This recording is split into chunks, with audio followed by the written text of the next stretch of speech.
Hello bachcho, let's read the question first. So the question says, out of 100 students, 15 passed in English, 12 passed in mathematics, 8 in science, 6 in English and mathematics, 7 in mathematics and science, 4 in English and science, and 4 in all three. Find how many passed in English and mathematics but not in science. So इस question को हम solve करेंगे using Venn diagram.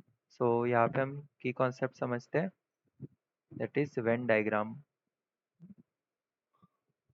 For a given sets.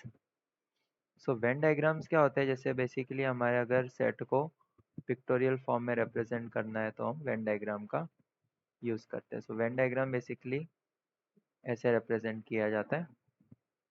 ठीक है, ए, set B, set सी. और ये जो common parts है, जैसे कि ये ए और बी का कॉमन पार्ट है तो इसे हम बोलते हैं ए इंटरसेक्शन बी. ये है बी इंटरसेक्शन सी. ये पार्ट है ए इंटरसेक्शन सी, और ये जो बीच वाला पार्ट है इसे हम ये रिप्रेजेंट करता है A intersection B intersection C को. यहाँ पे हमें क्या बोला है कि number of student passed in English. So हम सेट ई को मानते हैं कि स्टूडेंट पास्ड इन इंग्लिश, तो एन ई हो जाएगा 15. Number of student passed in mathematics, so वो कितने हैं 12. Now number of student passed in science, so number of student passed in science है 8. Now number of student passed in English and mathematics, तो E intersection M, that is 6. Number of students passed in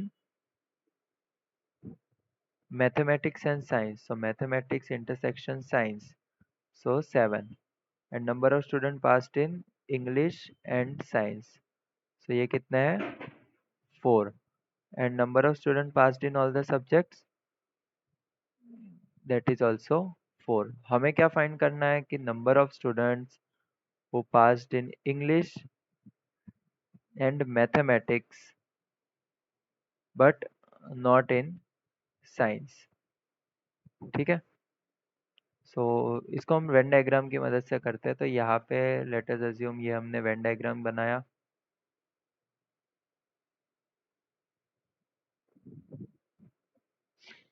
this is total number of student passed in English, number of student passed in maths and number of student passed in science. Okay, so अभी एक काम करते हैं कि इसके अंदर के जो रीजन है उनको हम नाम दे देते हैं.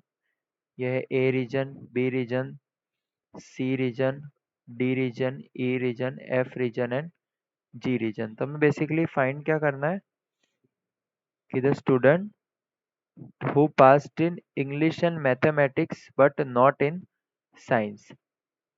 सो इंग्लिश और मैथमेटिक्स में पास हुए बट साइंस में पास नहीं हुए, तो हमें डी रीजन फाइंड करना है.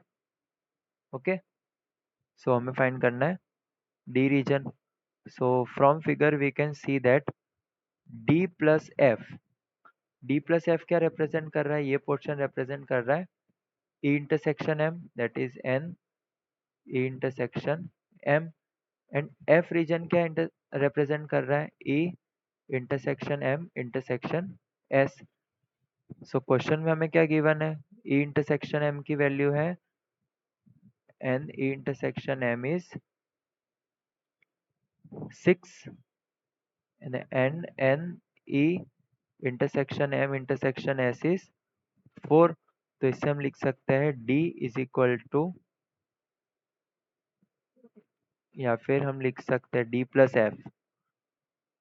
ठीक है, हमने क्या बोला था, D plus F is N intersection M. So D plus F कितना हो जाएगा 6, और N intersection M intersection S कितना हो जाएगा 4, तो एफ हो जाएगा 4. So D plus 4 is equal to 6, तो रीजन डी हो जाएगा 2. So this is our answer. So finally we can write 2 students passed